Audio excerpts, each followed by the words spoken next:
At yun, dinagdagan natin siya ng lifter. Ito, Motowork na brand para tumaas yung handlebar. At ito na siya. Yung gagamitin natin sa unahan, ito pa rin yung sa stock. Kasi mas gusto ko siya na nakaganyan. At isa pa ay dapat ito yung pala yung kanya, yung maliit na bilog, yung tuldok na yan. Yan. Dapat doon yan sa unahan. Dito sa unahan. May mark siya para dito sa unahan talaga. Tingnan natin mamaya kung anong magiging tsura nito. Pero ito, may tsura na siya. At ito pala, dapat yung pag-lock nito. Ito.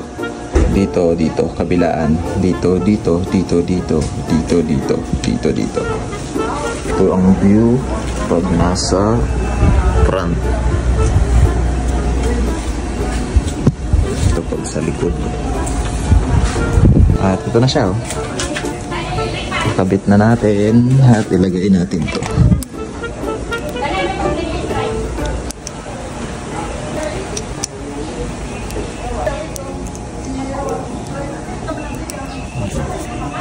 Done. Finish. Ito yung back. Ito yung front. Yung wire sakto lang. Pwede na? Okay na?